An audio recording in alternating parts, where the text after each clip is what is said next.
Internet telah membuat segala bentuk informasi mudah dicapai.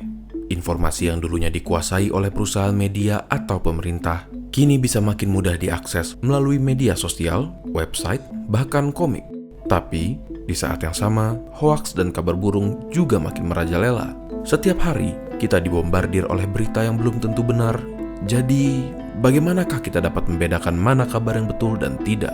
Kita memerlukan jurnalis yang bisa membawa kebenaran dengan data-data yang relevan. Sayangnya, pekerjaan ini memiliki resiko yang sangat tinggi, apalagi ketika mereka mengkritik penguasa yang otoriter. Banyak dari mereka yang harus meregang nyawa, seperti kasus yang pernah mengguncang dunia, Jamal Khashoggi. Jamal Khashoggi. Jamal Khashoggi. Jamal Khashoggi. Premeditated murder. Di kota Turki beberapa saat sebelum akhirnya ia diduga tewas dibunuh.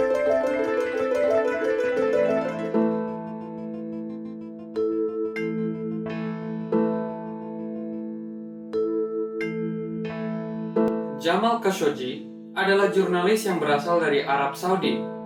Beliau terkenal untuk mengkritik pemerintahan Arab Saudi, terlebih Pangeran Muhammad bin Salman. Pada tanggal 2 Oktober 2018, beliau dinyatakan menghilang di konsulat Arab Saudi di Turki. Rumor mengatakan bahwa Jamal tewas dibunuh dengan keji, meskipun siapa pelaku sebenarnya masih belum jelas. Ada yang mengatakan bahwa dia menghilang, ada yang mengatakan ini adalah operasi oleh kelompok tak dikenal, bahkan ada juga yang mengatakan bahwa dia dibunuh oleh pemerintahan Saudi. Jauh sebelum kehilangan dan rumor kematiannya mencuat, beliau adalah alumni dari Indiana State University dan bekerja sebagai jurnalis di Arab Saudi.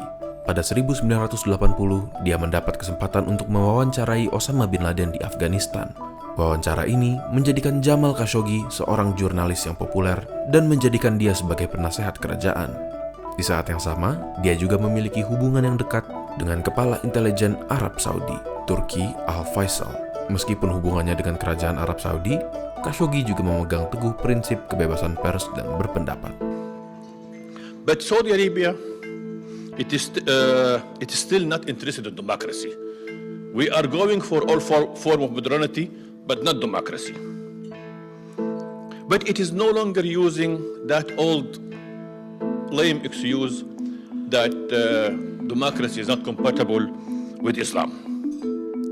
Now, with all confidence, a Saudi ruler will say to an American journalist, I have the case of the Crown Prince Mohammed bin Salman saying that to Jeffrey Goldberg in the Atlantic, that absolute monarchy is good. Prinsip inilah yang membuat Jamal Khashoggi harus kehilangan haknya sebagai pers di Arab Saudi pada tahun 2017 ketika dirinya semakin aktif mengkritik kebijakan dari Donald Trump. Beliau lalu mengasingkan diri ke Amerika Serikat dan bekerja di majalah Washington Post. Lalu, kejadian mengerikan itu terjadi ketika Khashoggi memasuki konsul Arab Saudi di Turki dan tidak pernah ditemukan lagi. Sayangnya, Khashoggi hanyalah satu di antara banyak jurnalis yang terkena musibah. Ada juga Kyaw Soe dan Wallon yang ditangkap ketika mengungkap pembantaian Muslim Rohingya di Myanmar, dan juga Maria Ressa, wartawati Filipina yang dituduh dengan penghindaran pajak serta mengkritik kebijakan pemerintahan Duterte. Masih banyak lagi kasus serupa. Di Indonesia sendiri, kita masih memiliki sejarah kelam tentang pembungkaman media dan masih belum berkembang sejak zaman Orde Baru. Bagaimana rakyat kita bisa kritis bila jurnalis dibungkam dan hoaks makin disebarkan?